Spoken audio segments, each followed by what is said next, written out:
Hi, I'm Daniel. I'm the head of lighting for the Royal New Zealand Ballet.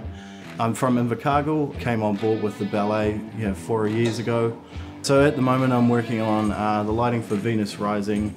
Usually we'll have a designer, and in this case it's two designers from overseas, John and Rico.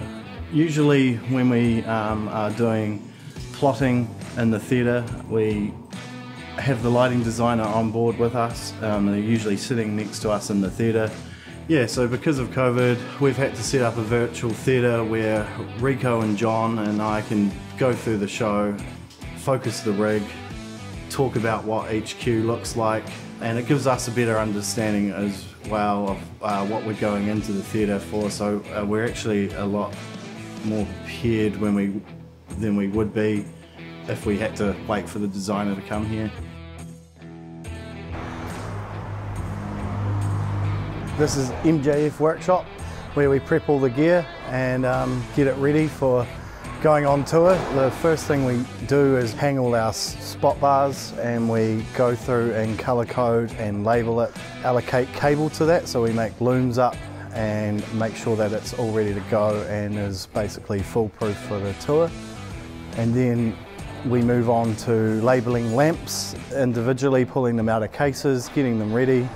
And then we do things like patch the power system here. So we have our paperwork that refers to Dimmerland here, which is all patched of where every lamp is, and this is how it's powered through here. This is the bit before the console lighting.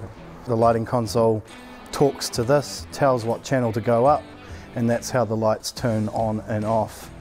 So at the moment, Fish is taking the casing off, and we're getting inside and putting our custom gobos in. Gobos are a cutout shape, or it could be a logo. Yeah, a little fine milliscale gobo, and it portrays an image on the floor. Very effective when there is haze around as well. In this box is all our gel. The gels are a colour filter, all numbered, and designers really know their numbers of what colours they prefer or like. With a mix bill, when we do 4 pieces, the lighting rig gets pretty big, close to 300 lamps, because you've got essentially 4 lighting designs in one show. So yeah, here we are in the theatre. These lights that are up here in the rig, they are the lights that we were prepping in the workshop. They all run down to our Dimmerland area. So this is where our power and distro is. This is what we had open the other day in the workshop when I was patching these, and this is what gives us power everywhere. And then we've got our data rack, which is the important one that talks to the lighting console out the front. Side lights that we tour everywhere that go around with us as well. They're always used in dance. We've got quite a few extra on top for this tour. This is the backup console at the moment that we're running just to run the show. We've got quite a lot of custom gobos that are on the Aurum floor that we have to align, so it's easier to have a console backstage and on stage, and our master being out the front. But yeah, I can be here looking at the lineup and lining everything up. So it's basically just a big remote for what our main console is doing out the front there.